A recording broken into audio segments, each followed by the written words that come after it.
সহজে বানানো যায় আলুর পায়েসের রেসিপি দেখাবো। আশা করি তোমাদের ভালো লাগবে। তো এই আলুর পায়েসটা খুব খেতেও সুন্দর হয় আর একটু ইউনিক স্টাইলে। তো ওইটার জন্য কি কি লাগছে প্রথমে দেখে নাও। প্রথমে লাগছে আলু, তারপরে আমি নিয়েছি একটু কাজু, একটু কিশমিশ, একটু আলমন্ড, একটু এলাচ, আর একটু নিয়েছি পেস্তা, আর একটু গোটা কাজু নিয়েছি, আর নিয়েছি দুধ আর কনডেন্স মিল্ক, চিনি, ঘি। তো এটা দিয়ে আমার বানানো হয়ে যাবে আলুর পায়েস। এবারে তোমরা রেসিপিটা দেখে নাও। প্রথমে আমি এই আলুটাকে গ্রেট করে কেটে নেব, দিয়ে ভালো করে ধুয়ে ওর জলগুলোকে চেপে চেপে বের করে দেবো। তো দেখে নাও এবার। দেখো আমি আলুর খোসাগুলো ছাড়িয়ে ধুয়ে রেখেছি, এবারে একে একে গ্রেট করে নিচ্ছি।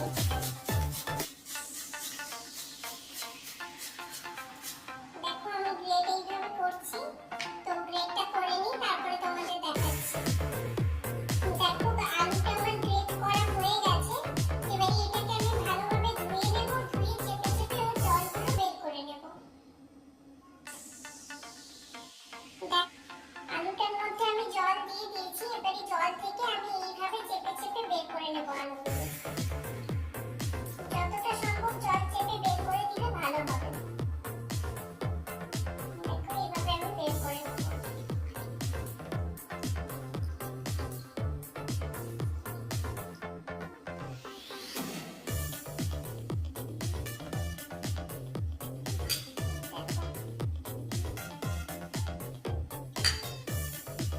দেখো সব আলুটা আমার ধোয়া হয়ে গেছে আর আমি চেপে বের করে নিয়েছি।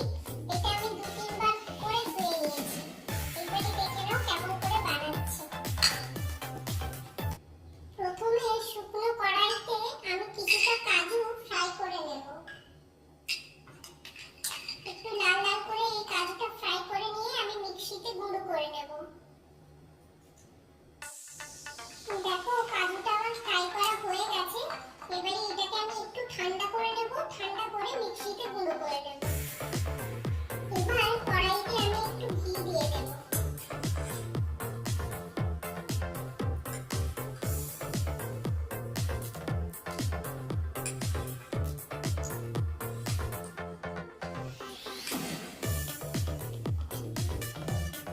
ঘিটা গরম হয়ে গেলে ওতে এবারে গ্রেট করে রাখা আলুটা দিয়ে দেব।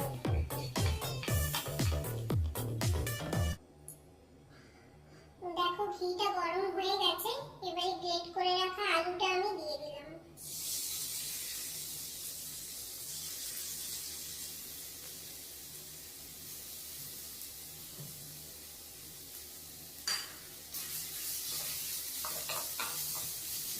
এবার এটাকে আমি হালকা আঁচে বেশ কিছুক্ষণ ফ্রাই করব, যতক্ষণ একটা সুন্দর স্মেল না বেরোবে।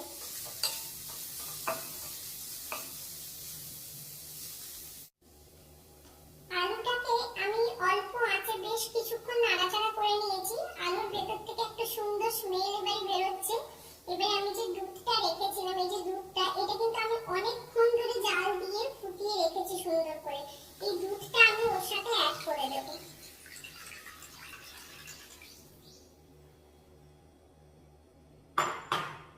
এরপর আমি ওতে একটু এলাচ দিয়ে দেব।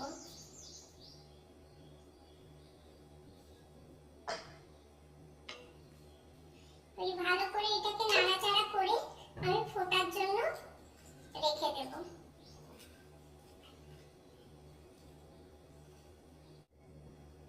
আলু আর দুধটা কিন্তু খুব সুন্দরভাবে ফুটতে শুরু করে দিয়েছে। এবার শুকনো কড়াইতে যে কাজুটা আমি ভেজে রেখেছিলাম ওটা আমি গুঁড়ো করে নিয়েছি, ওটা এর সাথে অ্যাড করে দেব।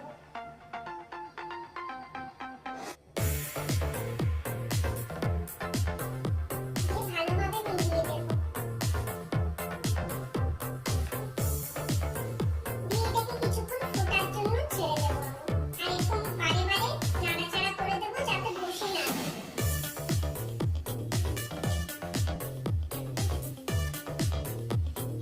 কাজু বাদামের গুঁড়োটা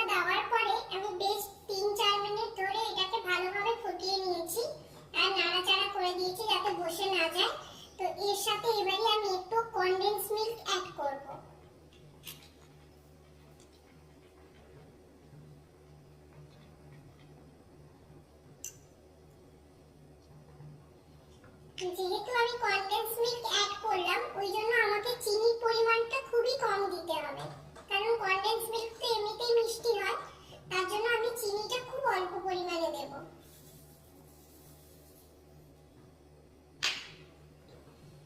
এইবার এটাকে আমি আর 2-1 মিনিট জাল দিয়ে দেব, দিলে একদম রেডি হয়ে যাবে আমার আলুর পায়েস। তো হয়ে যাক, তারপরে তোমাদের দেখাচ্ছি। আলুর পায়েস আমার একদম রেডি হয়ে গেছে। এইরকম পাতলা থাকতে থাকতে আমি নামাবো, কারণ ঠান্ডা হয়ে গেলে একটু বসেই যাবে, তার জন্য আমি এইরকম পাতলা থাকতে থাকতেই নামিয়ে দেব। তো আলুর পায়েস আমার একদম রেডি। এরপর আমি ফাইনাল ওকে গার্নিশ করে কেমন লাগছে তোমাদের দেখাচ্ছি। একটু ঠান্ডা হয়ে যাক। এবার আলুর পায়েসটা আমি একটা বলে বার করে নিলাম।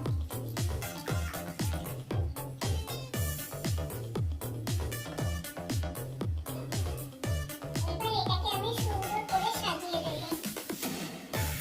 তো দেখো